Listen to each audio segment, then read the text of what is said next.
Welcome friends. आज हम देखेंगे कि लॉकडाउन में जब इस कोरोना ने हम सबको अपने घर पे बिठाने बैठने पे मजबूर कर दिया है, तो ऐसे समय में एक जो सबसे बड़ा खतरा है साथियों, वो है कि हमारा रूटीन खराब हो सकता है। क्योंकि अब हमें हमारे ऊपर ये बंदिश नहीं है, जैसे पेरेंट्स हैं कि उन्होंने टाइम पे ड्यूटी पे जाना है, बच्चों ने टाइम पे स्कूल जाना है। तो इस वजह से हमारा माइंड जो है रिलैक्स्ड होके हमारे रूटीन को डिस्टर्ब कर सकता है और उसकी वजह से हमें बहुत नुकसान उठाना पड़ सकता है। तो साथियों, लॉकडाउन में अपने रूटीन को ठीक रखना बहुत ज़रूरी है। मैं आपके साथ कुछ पॉइंट्स शेयर करूंगा जिन पे ध्यान दे करके आप अपने रूटीन को सेट कर सकते हैं। देखिए, सबसे पहला जो पॉइंट आपने ध्यान रखना है, जिसकी वजह से आपको नुकसान भी हो सकता है अगर आप इसका पालन न करें तो सबसे पहला पॉइंट है साथियों, वो ये है कि आप समय पे जागें और समय पे ही सोएं। आपने सोने और जागने का रूटीन फिक्स करें कि मुझे इतने बजे सोना है, इतने बजे उठना है। इससे हमारा बॉडी क्लॉक सही रहेगा। हमारा बॉडी क्लॉक सही रहता है तो हमारे शरीर की बाकी सारी प्रक्रियाएं भी सही चलती हैं। तो साथियों, ये सबसे पहला पॉइंट है जो आपने ध्यान रखना है कि समय पर ही सोना है, समय पर ही जागना है। उसके बाद जो सबसे इंपॉर्टेंट काम है वो है मेडिटेशन। कि आप जब सो करके उठें अपने दैनिक कार्यों से निवृत्त होकर शौच आदि से, तो उसके बाद आप थोड़ी देर मेडिटेशन जरूर करें। मेडिटेशन का मतलब किसी धर्म से जुड़ा हुआ नहीं है। आप मेडिटेशन को ऐसा समझें कि आप अपने कमरे में एकांत में बैठें और जो है ना कमर सीधी रखें और गहरा श्वास लें और गहरा श्वास छोड़ें और सिर्फ अपने श्वास पे ही ध्यान लगाएं। इसके अलावा ध्यान कैसे किया जाता है, मेडिटेशन कैसे होती है, इसके बहुत सारे वीडियो यूट्यूब पर अलग अलग सुधीजनों ने बनाए हैं, आप उनको भी देख सकते हैं। इसके अलावा स्टूडेंट्स जो है हमें ध्यान रखना है एक्सरसाइज, फिजिकल एक्सरसाइज, व्यायाम का।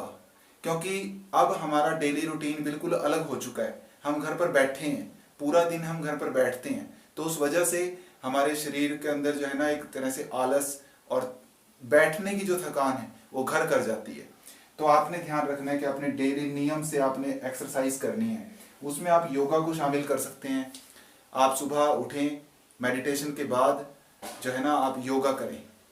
अगर आपका एप्टीट्यूड योगा जैसा नहीं है, आदत नहीं है, तो आप इसमें रोप स्किपिंग भी कर सकते हैं। रोप स्किपिंग, रस्सी कूदते हैं, वो भी आप कर सकते हैं, क्योंकि ये भी इंडोर एक्टिविटी है और इसमें कुछ ज़्यादा स्पेस और उसकी भी ज़रूरत नहीं है कि हमें बहुत खुली जगह चाहिए, थोड़ी ही जगह में ये काम हो जाता है। अगर रोप नहीं भी है तो आप एक्ट कर सकते हैं कि बस यूं ही कूद दें कि जैसे हम रस्सी कूदने में कूदते हैं वैसे ही कूद दें, हाथों को वैसे ही हिलाएं, रस्सी नहीं है कोई बात नहीं। उसके अलावा जो सबसे इम्पॉर्टेंट है वो है ब्रीदिंग एक्सरसाइजेस। हाँ जी, प्राणायाम, ये आपने ध्यान रखना है।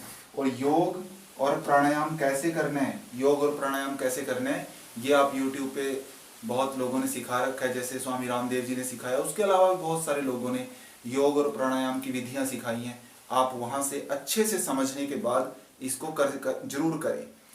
और उसके बाद साथियों, जो सबसे इम्पोर्टेंट पॉइंट है वो है हमारा भोजन। भोजन पे ध्यान रखें। कई बार हम खाली बैठे होते हैं और ज़्यादा खा लेते हैं, तो ऐसे समय में आपने जो भारतीय संस्कृति का फॉर्मूला है उसको ध्यान रखना है कि हमें हमेशा अपनी भूख से कम खाना है। भूख से कम खाएं।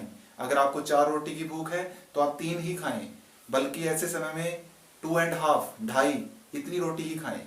अपने अनाज को, अन्न को कम करें तो आपका पाचन तंत्र के ऊपर ज़्यादा दबाव नहीं पड़ेगा और वो स्वस्थ रहेगा। यकीन मानिए, जितनी एनर्जी हमें चाहिए उतनी कम भोजन से भी मिल जाती है। सिर्फ हम स्वाद के कारण ज़्यादा भोजन खा जाते हैं। तो आपने भोजन की मात्रा के ऊपर ध्यान देना है कि मात्रा कम रखनी है, बहुत ज़्यादा भोजन ना खाएं। उसके अलावा आप लिक्विड ज़्यादा लें, जैसे कि सूप आप ले सकते हैं, क्योंकि वो हम जब खाते हैं न्यूट्रिशन उसमें बहुत होता है, पोषक तत्व बहुत हैं और वो जल्दी पच जाता है।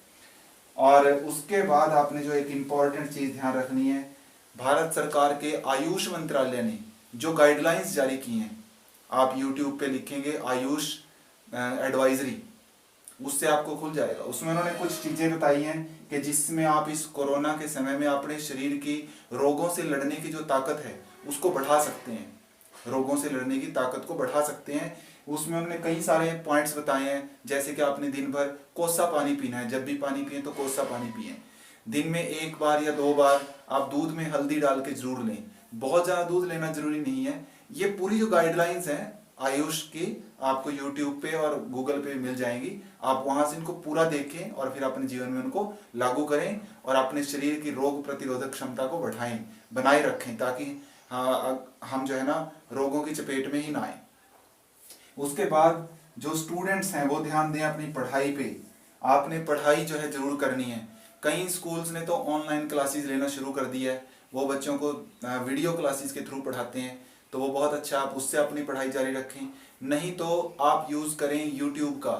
यूट्यूब पे आपके हर सब्जेक्ट से रिलेटेड मटेरियल मिलेगा, ठीक है, तो आप वहां से पढ़ना जारी रखें। समय बर्बाद ना करें, अपनी पढ़ाई का नुकसान ना करें। कम से कम 6 आवर्स, दिन में 6 घंटे जो है, जो 10th तक के स्टूडेंट्स होते हैं 6 to 10th, वो बच्चे कम से कम 6 घंटे अपनी पढ़ाई पे लगाएं। उसमें उनका याद करने का, रीडिंग का, ये सब टाइम इंक्लूडेड है। तो पढ़ाई का विशेष ध्यान रखें, इसमें बिल्कुल ढील ना दें। इसके बाद जो इम्पॉर्टेंट है कि आप इस लॉकडाउन के पीरियड में कुछ नया सीखें, कुछ नया सीखें। जैसे मैं सबसे पहले बात करूंगा पेरेंट्स की, जो बड़े लोग हैं वो क्या कर सकते हैं। देखिए, आप जो भी काम करते हैं, जो भी आपका काम है, उससे रिलेटेड नया ज्ञान प्राप्त करें, नया ज्ञान सीखें। और सीखने का मैं फिर से कहता हूं, यूट्यूब एक बेस्ट मीडियम है। आप यूट्यूब पे अपने काम से संबंधित सर्च करें और आपको उससे कुछ ना कुछ नया, कुछ ना कुछ एडवांस जरूर देखने को मिलेगा। और थोड़ा मैं पेरेंट्स को ये भी कहूंगा कि आप इस बात पे भी विचार करें कि कोरोना इतनी जल्दी जाने वाला नहीं है, तो इतनी जल्दी जो है ना ऐसे काम नहीं खुलेंगे कि जैसे फ्रूट बेचने वाले काम और दूसरे काम इतनी जल्दी चलने वाले नहीं हैं। तो आप ऑप्शन ढूंढें कि यदि आपको सरकार ढील देती है लॉकडाउन में, तो आप कौन सा काम करेंगे। इस बात के ऊपर सभी पेरेंट्स विचार करें। और अगर आपको कुछ नया सीखना पड़ता है तो वो जरूर सीखें। जैसे मैं आपको उदाहरण के तौर पे बताता हूँ, मान लीजिए कोई टेलर है, ठीक है, तो टेलर क्या कर सकता है, वो यूट्यूब से अपने काम से रिलेटेड नई नई चीजें बनाना सीखे। जो वो रूटीन में बनाता है उसके अलावा नया, वो ऐसी कंपनी से कांटेक्ट करे ऑनलाइन जो आपको घर पे कपड़ा भेज दें और आप उनको सिल के वापस उनको सेंड कर दें। ये मैंने जस्ट एक उदाहरण बताया है। इसी तरह के हर काम से रिलेटेड बहुत सारी चीजें हैं। तो पेरेंट्स जरूर इस समय को नया सीखने में इन्वेस्ट करें। टीवी देखना और मोबाइल में यूं ही सर्च करते रहना, इन चीजों से बच के अपने समय को आप कुछ नया ज्ञान प्राप्त करने में, नई कोई स्किल सीखने में लगाएं। और जो स्टूडेंट्स हैं वो भी इस बात पे ध्यान दें कि आप भी, आपके पास स्पेयर टाइम होगा तो उसको बच्चे इस समय में जो है ना मोबाइल देखने में या टीवी देखने में, इसमें बर्बाद नहीं करना है। पढ़ाई के लिए आपने टीवी देखना है, मोबाइल देखना है, आप जरूर देखें, कोई दिक्कत नहीं है, क्योंकि वो एक प्रोडक्टिव काम है। परंतु जो आप अगर यूं ही बस एंटरटेनमेंट के लिए कभी कोई ये वीडियो देख लिया, कभी वो वीडियो देख लिया, इस चीज से बचें और आप इस समय को नया सीखने में लगाएं। यूट्यूब पर आप जो है ना, जैसे मान लीजिए किसी बच्चे को सिंगिंग का शौक है, तो वो अपनी सिंगिंग को कैसे इंप्रूव करे, बहुत सारे लोग हैं जो इसके बारे में टिप्स देते हैं, तो आप उनकी बात सुन के अपने ऊपर अपनी सिंगिंग पे काम कर सकते हैं। डांसिंग वाले बच्चे डांस की प्रैक्टिस कर सकते हैं। इसके अलावा जो है कंप्यूटर सीख सकते हैं आप। कंप्यूटर में जैसे MS word, MS Excel, PowerPoint, इन सबको कैसे यूज करना है, ये सब के सब complete course free of cost YouTube पे उपलब्ध हैं। आप जस्ट सर्च करें कि कंप्यूटर का कंप्लीट कोर्स या MS Excel complete course, MS Word complete course, तो आप जैसे ही वहां लिखोगे आपको बहुत सारे जो है ना साधन, बहुत सारे ऑप्शंस मिल जाएंगे। तो इस समय को सीखने में लगाएं।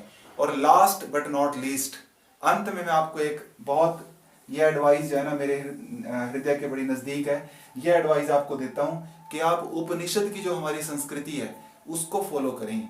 ये क्या है? उपनिषद का अर्थ है स्टूडेंट्स के उप का मतलब है नजदीक, निषद का मतलब है पैरों के नजदीक बैठ के सीखना। मतलब आप अपने बड़ों के पास बैठ के उनसे सीखें, उनकी बातें सुने, अपने परिवार के बारे में कोई भी जो किसी ने अच्छा काम किया, आपके दादा ने, नाना ने, नानी ने, दादी ने, या रिश्तेदारी में किसी ने, या आपके माता पिता ने, उनके जीवन के अनुभव उनसे सुने कि जीवन की विभिन्न समस्याओं में उन्होंने कैसे उनका सामना किया। तो स्टूडेंट्स, ये जो लाइफ स्किल है उपनिषद की, यकीन मानिए ये मौका, जो ये लॉकडाउन का मौका है, इसको सीखने का बेस्ट टाइम है। आपके पेरेंट्स घर पे हैं, आप उनकी बात सुने, उनसे पूछें कि उन्होंने अपने लाइफ में आई हुई दिक्कतों का कैसे सामना किया। ये जो आपको लेसन मिलेंगे आपको अपने जीवन में मुसीबतों का सामना करने में जो है ना बहुत हेल्प करेंगे। तो मेरा फिर से यही संदेश है कि आप अपने पूरे दिन का एक फिक्स रूटीन रखें और ज़्यादा से ज़्यादा सीखने पे ध्यान दें। तो आपका ये जो लॉकडाउन का जो विपत्ति का काल है, ये आपके जो है ना एक तरह से बढ़ोतरी का काल बन जाए, उन्नति का समय बन जाए। इस शुभकामना के साथ बहुत बहुत धन्यवाद।